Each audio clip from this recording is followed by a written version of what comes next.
Hi, Salia. How are you? I'm good. How are you? I'm good. So we'll start with a new poem today, and I'm going to share both the screenshots with you of this poem so that you can kind of read through it.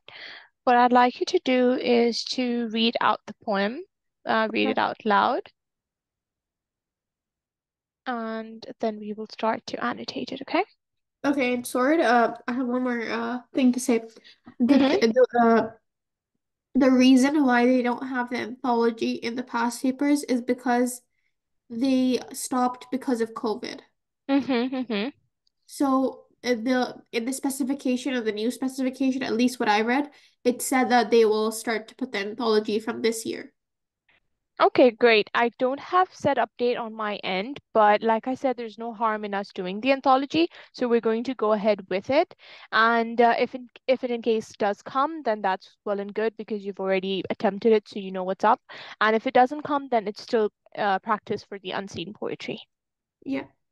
Yeah, so there's no harm. So we'll just move on with the anthology, and this is the second poem. This was the first one, if that we did the other time. And then we'll move on to prayer before bed. So we'll just go in the order that the anthology is in.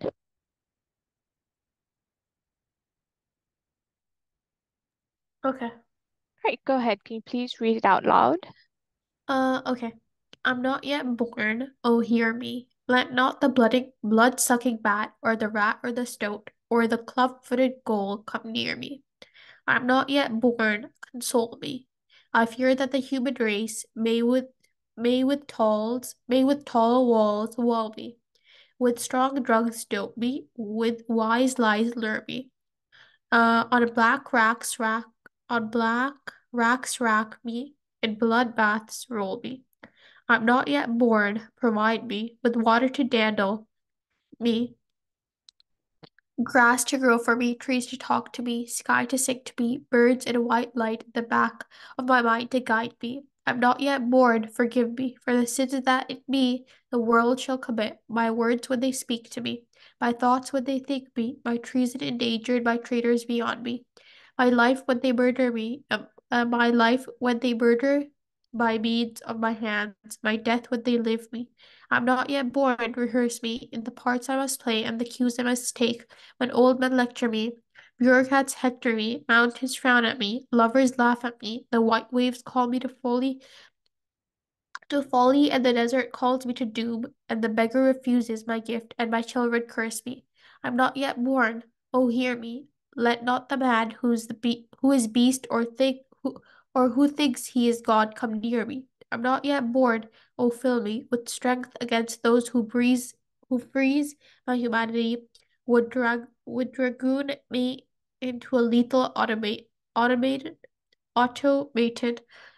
would make me a cog in a machine, a thing with one face, a thing, and against all those who would dissipate my entirety, would blow me like a thistle down hither and thither, or hither and thither, like water held in the hands, would spill me. Let let them not make a stone, and let them not spill me, otherwise kill me.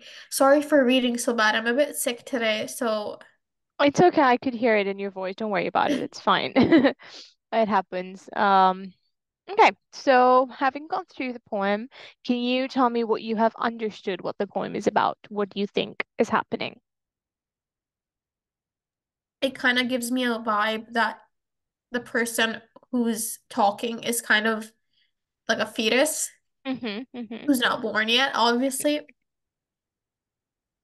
But I guess some if I read it, it kind of gives me a vibe that she's also talking to her mother or his mother. Um, telling her to protect him or her, I guess. Um, but yeah,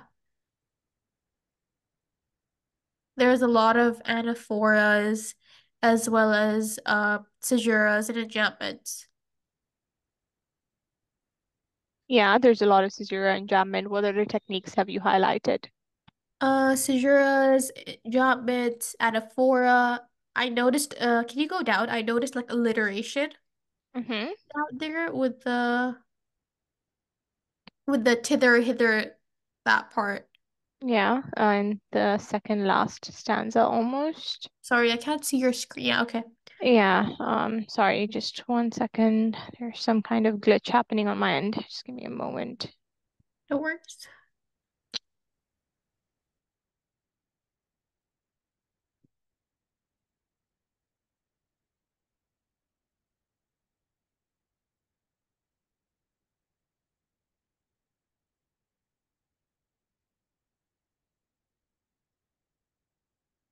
Sorry, I'm just going to restart my OneNote.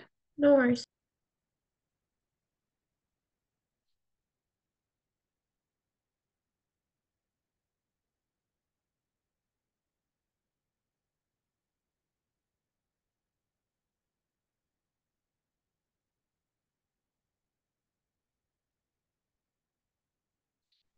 Okay.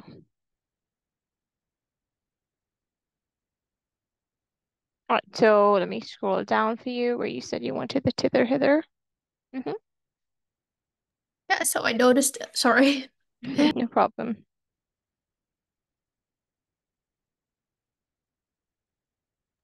Okay, so I noticed like an alliteration like would blow me like the thistle down hither and thither or hither and thither like water held in the hands would spill me. Does that make sense? Is that an alliteration? Alliteration?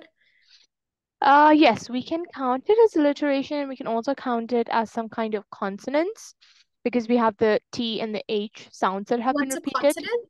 Yeah, consonants. So with assonants, we have vowel sounds that are repeated. My pen's not working, so I'm just going to write it down. So we have repetition of vowel sounds. And then for consonants, we have the repetition of consonant sounds.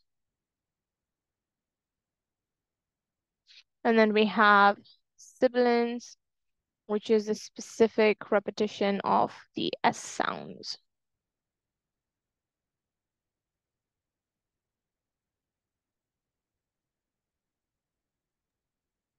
Okay. Yeah. So these are techniques that usually we use in poems specifically to highlight the kind of repetitions that we're going on with here with thistle, hither, tither, hither, and tither.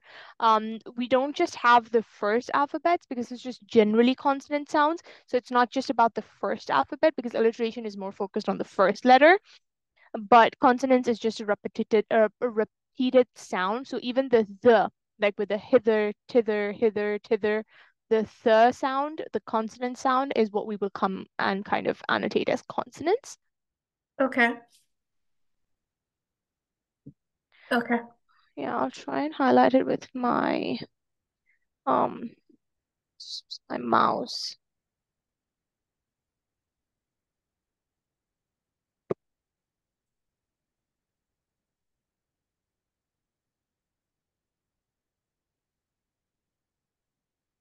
So alliteration is more focused on just the first letter of the word that kind of follows each other consecutively, but consonants is just any repeated consonant sound or Okay. assonance for vowel. Okay, got it. Mhm. Uh, can you make it a little bit smaller if you don't mind? Make what smaller? Like the poem so I can kind of see the whole structure. Oh, the reason why I've done it this way is so that it's easy for us to annotate because if we make it too Okay, no small, we won't worries. be able to write on it. But I'll send you the link of the poem later on Sure. so that you can access it on your own. So yeah. Yeah, so I noticed that again, there's a lot of anaphors of I'm not yet born, but in the, at the end, I think it says can you go down a little bit? Mm-hmm. Uh, yeah, okay, never mind. Yeah, there's a lot of anaphors, I guess. And I think after the semicolon, it kind of, each one has a different, like, has like a different conditional, I think, condition. Mm-hmm. Mm-hmm. Oh, hear Mm-hmm. me, oh, feel me, rehearse me. protect it, basically forgive me. It kind of gives us like, a protection kind of like, before I'm born, do all these things, or after I'm born, protect me, forgive me, hear me, keep me away from this, or I guess just like, in terms of, when I'm here, take care of me. Mm-hmm. So it's like a different context or like a different ideology in each different stanza. Yes. Mm-hmm. What else? Uh, can you go up? Let's start. I want to start from the first stanza. Sure. Okay.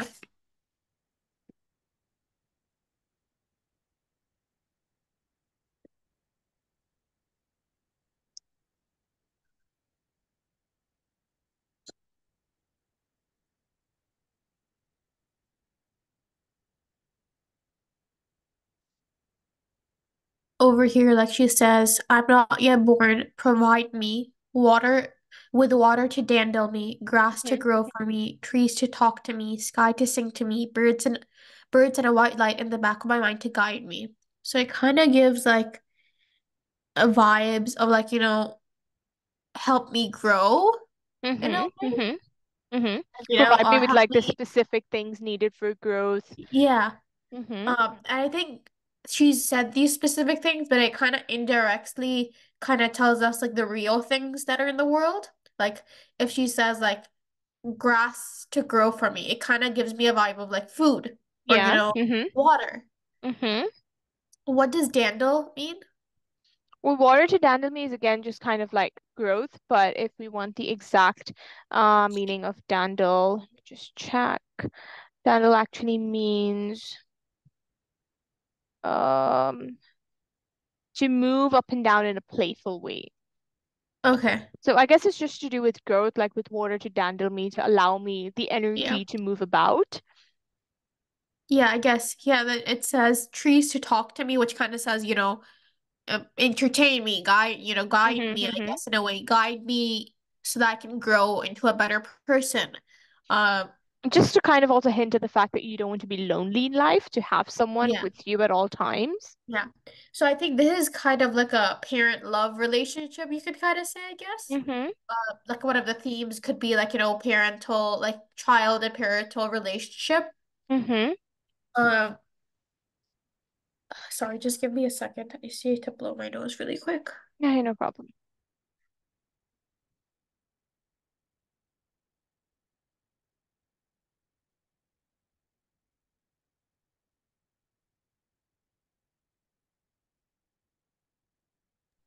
Okay. Mm-hmm, Yeah, so I think one theme could also be like parental and child relationship where um she's kind of guiding her mother on how to like protect her and help her grow and love her and excuse her sins and all of that. mm-hmm. Yeah, themes of guidance as well, themes that Yes. have some kind of religious connotation as well. It's multiple things. So let me walk you through the generalized idea of this poem. So obviously this poem has a unborn speaker that is praying to God for a good life or some kind of guidance in life so that they don't um struggle or suffer, and basically asking God to give them a good life, asking God to protect them from like the evils of the world, which could be translated to evils like war, poverty, murder, evil people, evil men, women. Um, there is a juxtaposition throughout the play, throughout the poem, and the juxtaposition. Are you familiar with the term? Like opposites, you could say. Like contrast, right? Yeah. So the juxtaposition is between the unborn child and the knowledge he or she, said child, um, possesses of the world. baby's worst features, because there's nothing positive that has been kind of analyzed over here. So far, the baby has just highlighted all the negativity in the world, has highlighted all the bad things in the world. And there's a clear juxtaposition between the idea that this child is unborn. He is not brought into this world yet, which means that he shouldn't be having all this information, yet he sometimes somehow has all the knowledge of these worst features of the world has to offer. There's that striking contrast between the existence and non-existence concept of this baby. And there's also this kind of like future um, idea that comes to play, because a lot of the lines have been written in a way where the baby is kind of begging for future forgiveness, like, forgive me if I do this. Like, he has just, I'm just going to call him the baby a he. So he has just assumed that coming into this world means he's going to commit some sins, because he knows that that's inevitable. That's something that he cannot avoid. And thus the child is asking for this forgiveness and rehearsing um, in the parts I must play. I'm not yet born. So this is stanza number 1, 2, 3, 4, 5. I'm not yet born, rehearse me in the part I must play and the cues I must take. When all men lecture me, bureaucrats hector me, mountains frown at me, lovers laugh at me, and the white waves call me to folly, and the desert calls me to doom, and the beggar refuses my gift, and my children curse me. Is already aware of all these things that are going to happen. He's already assumed that his children are not going to like him. He's already assumed that people are going to laugh at him. So there are some things that he's just pre-accepted for himself before coming into this world, that these are inevitable and this is something that I am going to go through, whether I like it or not, because this is the passage of life. And so he's kind of like asking for forgiveness before even kind of going through these things, or doing these actions in the first place. Got it. Okay. So, what do you think about the title? Now, before we go into a stanza by stanza analysis, what do you think about the title, Prayer Before Birth? Uh, pray before birth. I think again she's just talking to God, um, expressing his or her thoughts before Hmm. birth, I guess. Um, It kind of shows how this woman, said woman, might be very close to giving birth, and it's like the child just making these last demands or these last yeah. requests before he or she steps into this abomination of a world that he has in Yes. his mind. Um, so it allows us as readers to imagine a woman that's really close to giving birth, and this, and it's not until the first line, I mean, the beginning reading the title, you could just assume that it could be a mother. But when we come to the first line of the poem, which says, I'm not yet born, is when you get the exact idea this is indeed from an unborn speaker, from an unborn child. And it is like the first prayer, almost like a call for protection from the evils that reside in this world. And we have a lot of that brought into light in like stanza 1, like when you talk about, let not the blood-sucking bat or the rat or the stoat or the club-footed gowl come near me. This rat and bat are representations of diseases, because rat and bat are something that's very commonly used to represent diseases. Like, we can just look at COVID, for example. So we can kind of say that these two are symbolic of diseases, and he's trying to find a protection from illnesses. So specific use of these words could be something that symbolizes illness or disease. Um, Also, the stoat or the club-footed gowl is like from evil spirits. So we can kind of summarize and say that stanza 1 focuses on protection from diseases and protection from evil spirits. Got it. Okay. Okay. And then we move on to stanza 2. We have one more line. So the first one is a tercet. It's a 3-line stanza. Stanza 2 is a quartet. Um, it is a 4-line stanza. And over here, now there's like additions coming to his prayer. So the first prayer just started off for diseases and evil spirits. Now there's addition to his prayers, like there's levels to his prayers, and he's adding on and he's saying, Now I want protection from evil spirits and diseases, and now I want protection from human race. Am not yet born, console me. I fear that the human race may with tall walls wall me, with strong drugs dope me, with wise lies lure me, or black racks rack me, in blood baths roll me. So here we can say that there's a lot of alliteration, okay? Drugs, dope, lies, lure, black racks rack, blood baths roll. That's a lot of alliteration. Now, why we say alliteration here is because of how much it follows each other, like right after the other. There's that repeated sound. So we can say walls, wall me, lies, lure me, bloodbaths, racks rack, drugs dope. All of this is alliteration, but in the same way, we can kind of categorize it as um, consonants as well, because we have the repeated sounds of R throughout, which we have it in lure as well. We have it in drugs. We have it in racks. And then we have the repeated sounds of the as well. Here we have the repeated sounds of W. So other than alliteration, we can say there's consonants as well. Now, whenever we do consonants, alliteration, or assonance or anything like that, we will not count any kind of articles like a and the. We will not count conjunctions or connectors or pronouns. It's actual words that we will count into that, okay? Sure. So we won't use with, even though it's W, we won't use it as consonants.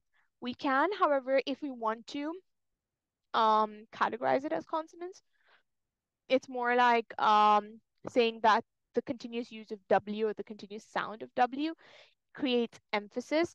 With tall walls wall me, with strong drugs stroke me, with wise lures lure me. We can focus on the repetition of with is just helping us kind of understand that this is an extension to the previous request.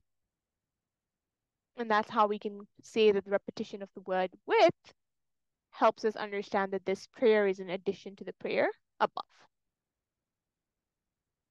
Okay. Okay.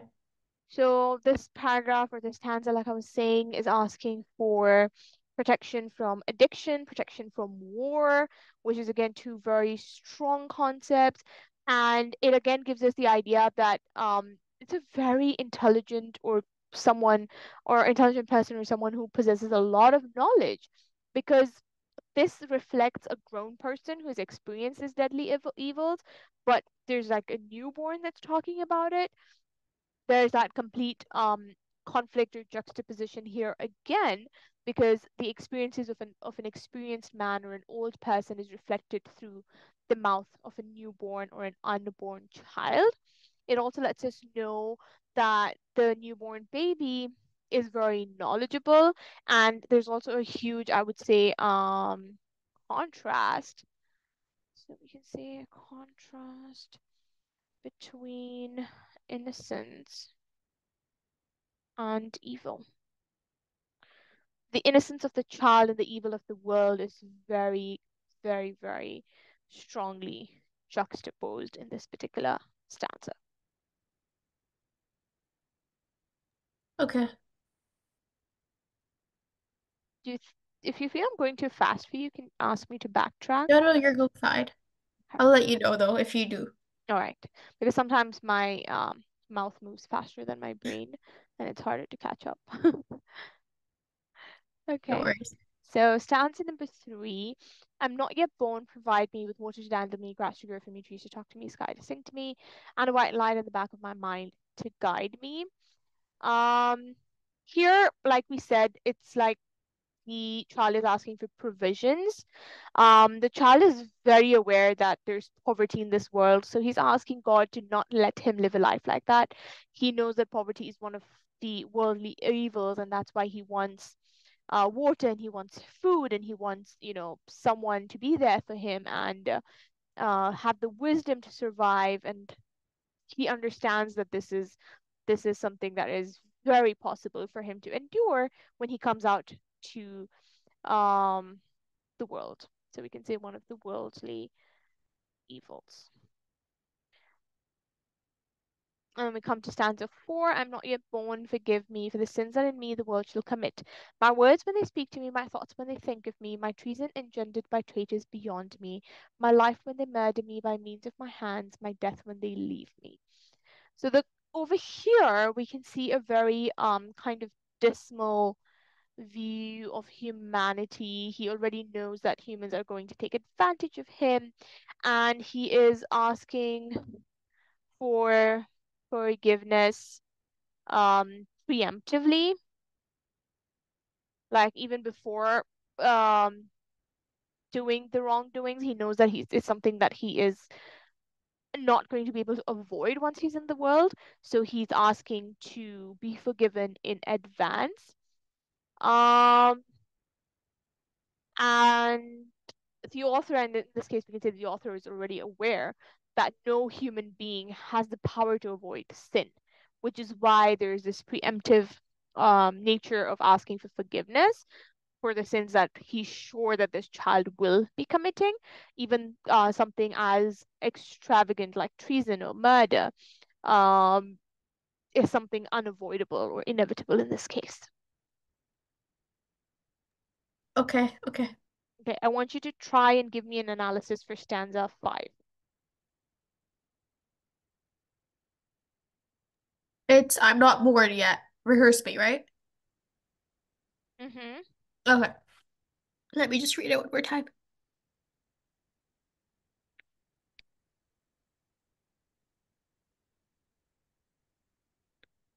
I think this kind of sorry. What's No problem. Take your time.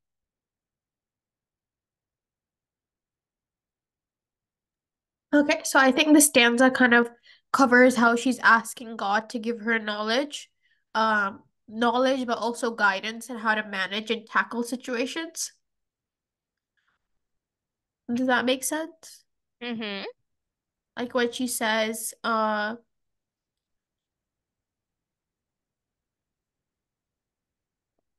she says, like what she says, and my children's curse me. So I think it kind of tells me that she's and the parts I must play and the cues I must take. So I think this kind of tells me how she's asking God for guidance in telling her how she must how she should fit into her role or his role in life, I guess.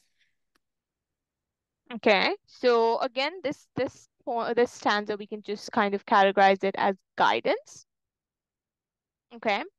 Um, in the parts I must play and the cues I must take when old men lecture me is just about how he knows people are going to be there to provide him with ideas and opinions, and they're going to make him want to do things their way. They're going to want to make him their puppet. So he's asking God to guide him with his own wisdom and kind of like know who is wrong and who is right, the ability to differentiate between the rights and the wrongs, and he desires to know like what's right and wrong from God himself instead of people. That's why he's praying to God.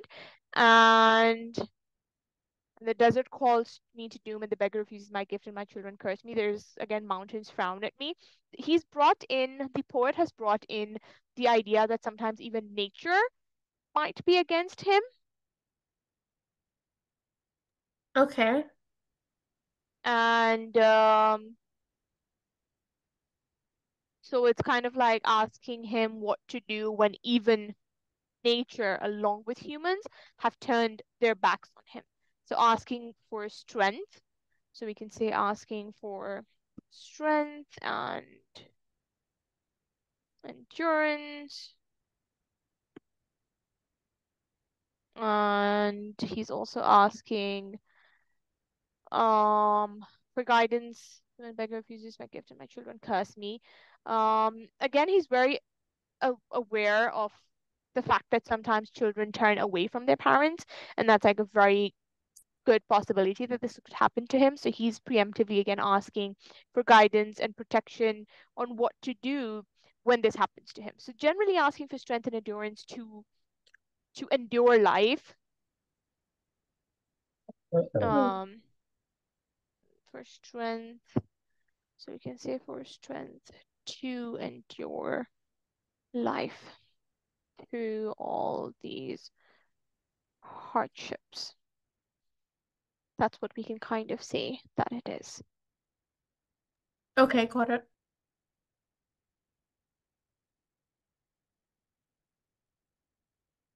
And so stanza 6 is a short one. Why don't you try that as well? Okay. I am not yet born, oh hear me. Let not the man who is beast or think he is God come near me. I think she's kind of saying that protect me, or yeah, protect me from like arrogant or bad people. Because when she says, let not the man who is beast or thinks he is God come near me. I think when we say a person who thinks he's God, I kind of get, a vibe of a person that's arrogant and ignorant and thinks a lot about himself, like narcissistic, I guess. So I think what she's trying to say here is, keep me away from these type of people. Mm-hmm. So again, here there's like the idea that we get this unborn child is well informed about the nature of humankind, and he's trying to, again, like you said, asking God to keep him away from humans who would um in a way resemble the beast, or would be in a way um out there to harm him. So he wants guidance to not be surrounded by people who cannot control their urges, their instincts, and those who think that they're God. So he just wants to be with people who are more like humble and not egoistic, and basically people who don't give into temptation. Okay. But we can say that there's two types of people that have been represented here. So um, those who give into temptation and those who think they are God. And he doesn't want to be involved with either one of those type of people. Stanza 7. I'm not yet born, or fill me with strength against those who would freeze my humanity, which dragoon me into a lethal automaton, would make me a cog in a machine, a thing with one face, a thing, and against all those who would dissipate my entirety, would blow me like a thistledown hither and thither, or hither and thither, like water held in his hands would spill me. So here again, there is asking for protection um, against anything and everything that people would want to do with him. So, like those who want to change him, who want to make him Yep. inhuman, who want to turn him into a machine. He does not want to become a robot living through life for the sake of living. Um, Again, when he talks about, so let's just against becoming robotic, almost like being controlled by other people. I have a question. How do you know it's a boy? Like, did it say anywhere? No, I'm the one saying it. Like instead of saying the Oh, unborn okay. child again and again, I've just decided to call it a he. But Okay. yeah, Okay. because it's just easier. And I'm also using he, I think because the author is a he. Yeah, Louis MacNeice. Okay. Okay. So just to kind of like make it easier on the tongue instead of saying he, she, or the unborn child again and again. Yeah.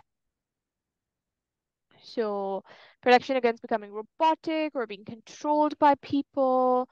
Um, when we're talking about this, a thing with one face, a thing, and against all those who would dissipate my entirety, he's making a reference to war and how he doesn't want to become someone who is part of this, and shows this kind of hatred towards the idea of war as well, because he doesn't want to be something that is so indifferent to society or indifferent to the wrongdoings.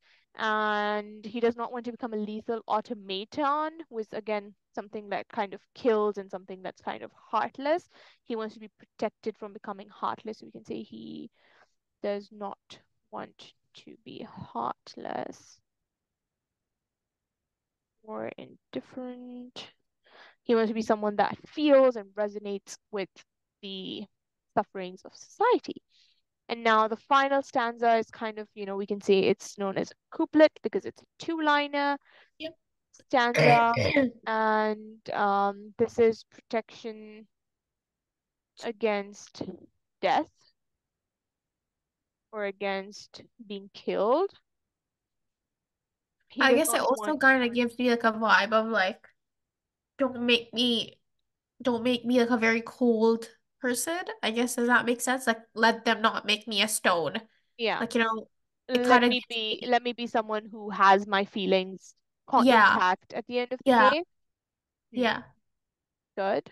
So he wanted to remain pure. He wanted to be protected from every kind of evil. And obviously, this And I stanza think is very ironic. Sorry, go ahead. sorry, I think in this line as well, and let them not spill me, it kind of gives me a vibe where he kind of is kind of saying that don't let them break me, you know? Good, good, good.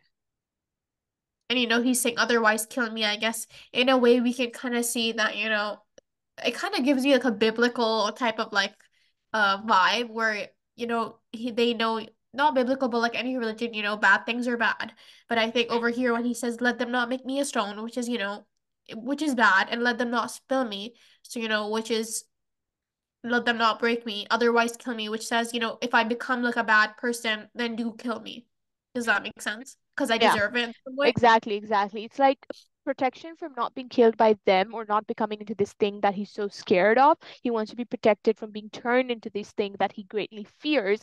And if in case he says that this happens to me, please kill me, which is where I Yeah, brought in the entire irony that he's asking to not be killed or he's asking for a life that he hasn't even been born into yet. So he's talking yeah, about death before even coming into this world, before even being yes, brought into this world. And this kind of highlights um, we can say this highlights the fragility or the fragile nature of life for him to, beg for something that he doesn't have at the yeah, moment. So again, the whole poem is very juxtaposed with innocence versus evil, and the author has used or the poet has used this baby as a representation to make people aware of the evil in the world. Again, just asking for this multiple protections and these pleas. We can kind of say these are like pleas or like beggings um, to keep him pure, to keep him innocent, to not let the evil around the world kind of taint him. yeah, yeah. Hmm. What can we say are the themes of this poem? I think it's again guidance, um, as well as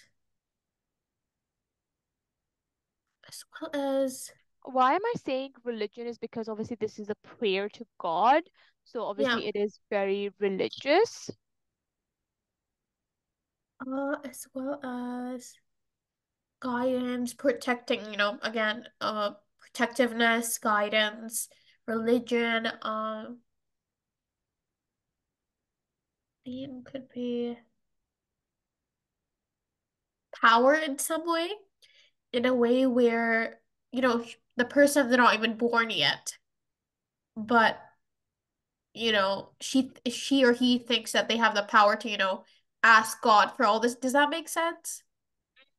I think we can use that more in the sense of like analysis, but Yeah. we can maybe say hopelessness Yeah, I that guess. Yeah. this child feels and feels like the only way to survive life is through prayer, which is again bringing us back to religion or like guidance. Yes. And then we can talk about corruption as, how corrupt the world is and why this child needs said protection or said guidance in life is because of how he feels that this world is a corrupt, corrupt place and it can change anyone, it can rip or like take anyone's innocence away from them. Yeah. Yeah. Yeah, so this is what it is. Now, I wish I had my pen working so that I could make the annotations for you on the screen. But how about we go ahead and kind of make a list of all the different literary devices? So I want you to start working on it and be like anaphora, And I just want you to highlight, like maybe, for example, anaphora is I throughout, for example. Or you want to say, I'm not yet born, I'm not yet born, Word. I'm not yet born is the anaphora. I'm not yet born. In fact, we'll just say that I'm not yet born throughout is the repetition, and I is the anaphora specifically. So we go repetition. So when you do repetition, I want you to like say, uh, I am not yet born. And I want you to write down all the different instances of repetition. What else has been repeated? Just mention all the repetitions and then move on to the next technique, which is like personification. So do as many as you can. Kind of highlight them if there's any Yeah. specific metaphor. We're just going to kind of write them down. What's the difference between metaphor and personification? So personification is, write that down for you here so that's easier. Personification is the technique of giving inanimate objects human characteristics.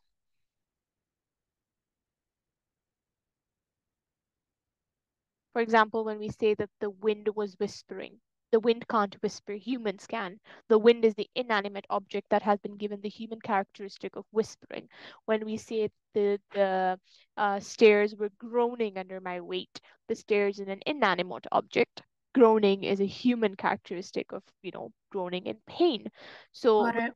inanimate objects or objects, human characteristics, which could be, mountains or nature or anything like that. And then when we come to metaphors, so metaphors and similes is where the confusion usually lies between. Are you familiar with what a simile is? Yeah. Um, Sentences or phrases that have the words like as. Mhm. So now metaphors is a figure of speech in which a word or phrase is used to describe an object to which it doesn't directly apply. So when we say he is, so when we say simile, Yeah. he is as brave as a lion. When we say metaphor, we say he is a lion. Okay. Okay. Got it. Okay, so the lion is used to signify how this person is brave, but without using as or like, it doesn't count as a simile. So we're kind of comparing someone or something to something that it's not really applicable, but metaphorically it gives a kind of meaning or a kind of connection. Got it. Okay. For example, how we say I'm a couch potato means that I'm lazy or I like to lounge and relax, or she has Yeah. a heart of gold, or the party was bomb, meaning the party was like amazing.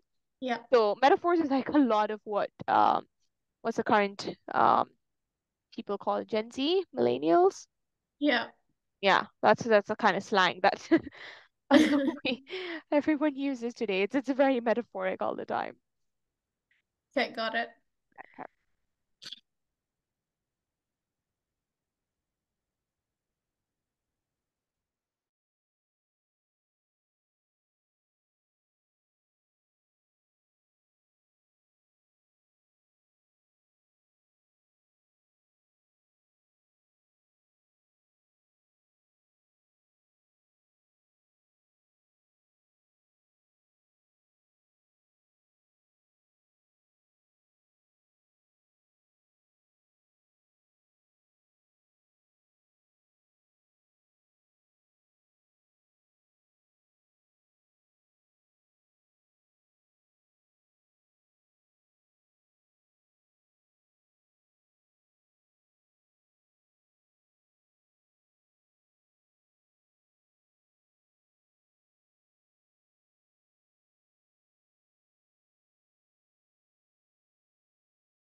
Okay, can you go back to the poem? And anaphora Mhm. is the beginning of the sentence, right? Yes. Okay, okay.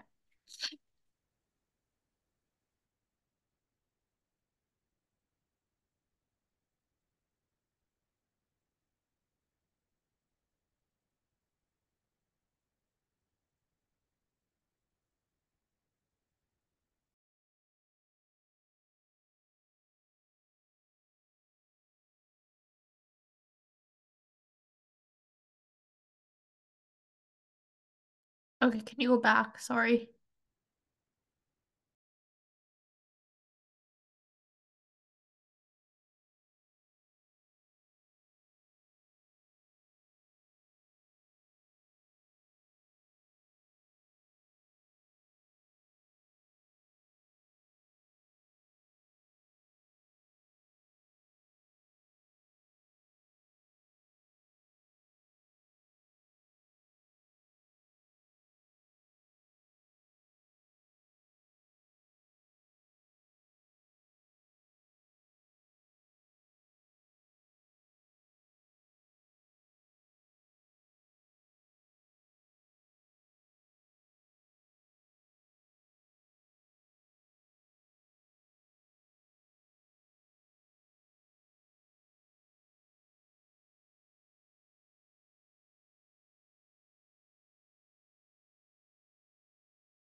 Okay, so I found this much right now. Not much, but that's all I could find. Um, was again the repetition of the anaphora of I, but also the repetition of again, I'm not yet born yet. Do you But have I like a also picture of like have you written it somewhere? Have you typed it? If you've typed it, you can share it with me. If you've written it, you can try and take a picture and send it on Zoom. I can send it, but it's not much. That's okay, no problem. It's just good for us to see Okay, what you have like in front of us. sure. I can send it in the chat. There we go.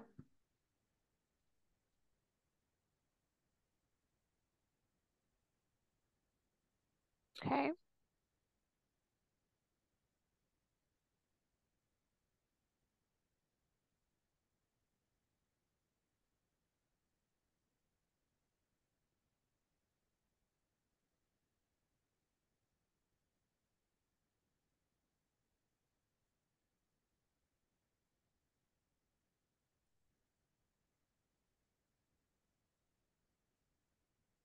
I didn't find any similes. Um, Mhm. No, I was just giving you examples of different like yeah, techniques. yeah, definitely.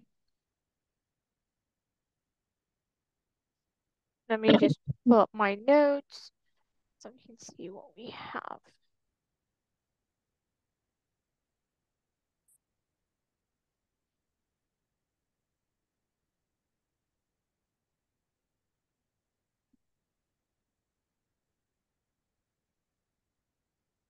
Okay. Personification. So there is water to dandle me.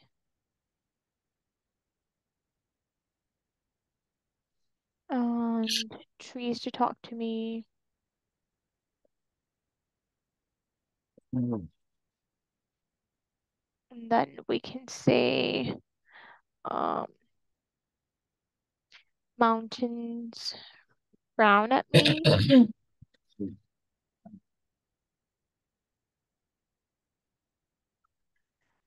We have the repetition of me, which we've highlighted.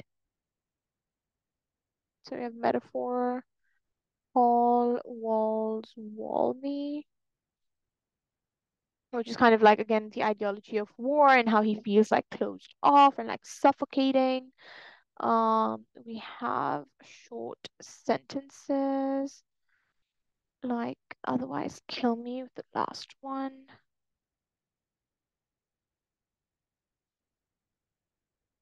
Now, a lot of these things can be categorized into literary devices and then structural devices, like short sentences is something that is structural. Juxtaposition, caesuras, enjambments, all of that is structure. We call it structure. And then we have euphemism. Are you familiar with the word euphemism? No. So euphemism is like a polite way of putting things. Where you don't want something to be as direct, you say make me a stone, which is basically the politer way or the nicer way to say kill me, which has been directly stated later on, but that first statement, make me a stone, is just like, where you're buried and you have like a gravestone. So it's like a euphemistic way to highlight that you want to be killed. Then we have a simile, which we can say like water held in the hand would spill me. Again, over here, we can say that this is euphemism as well because spill could also be a euphemism for death. Metaphor, tall wall to wall me. We have make me a cog in a machine. Um, with repetition, we have um hither and thither or hither and thither.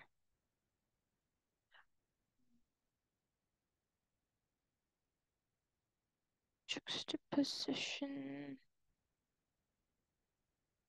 which is something that is throughout.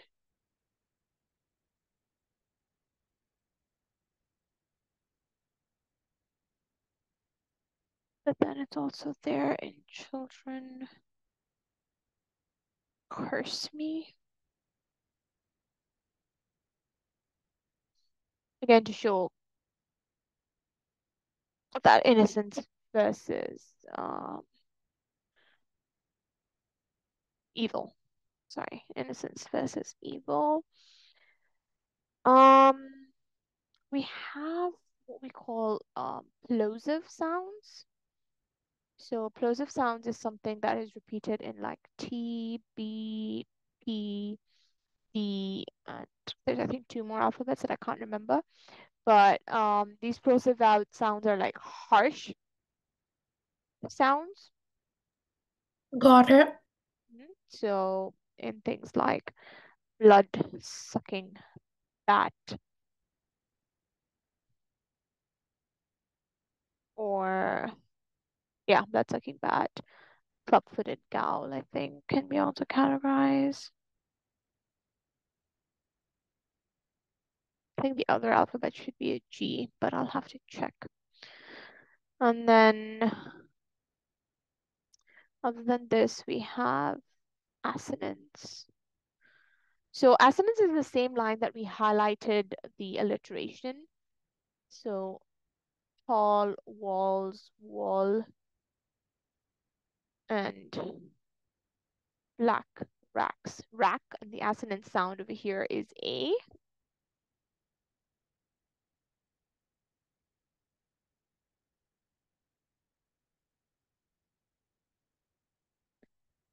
And then we have an oxymoron. Are you familiar with an oxymoron? Would it be opposite ideas? Yeah, so where juxtaposition is something that's more all-rounded, like something overall, like juxtaposition is like the overall idea that has been contrasted or conflicting. Oxymoron is more about two contrasting words placed side by side. In this case, wise lies, Got like it. lies are, something of betrayal, and at the same time, we're calling lies to be something, of wisdom. It doesn't make sense. Got it. Okay. Yeah, so these are just a few. I should be able to come up with a little bit more, but I'll leave that for our next class on Monday. Try to Sure. get my graphic design Sure. right. And then we'll try and make it a little bit more interactive, and I'll be able to kind of write on the screen, so make it a little bit easier. Sure. Sure. So I'll share this document with you to avoid repetition. I'll share it with you overall, like once we're done with the entire poem, then I'll share the PDF with you. That will avoid you having like multiple files of the same thing. Got it. Okay. Perfect. So we'll pick this up on Monday then. Do you have any questions so far for today? No questions. No. Okay, so I'll see you Monday. See you. Okay. Bye. Have Take a good care. Enjoy weekend. your weekend. You Bye-bye. too.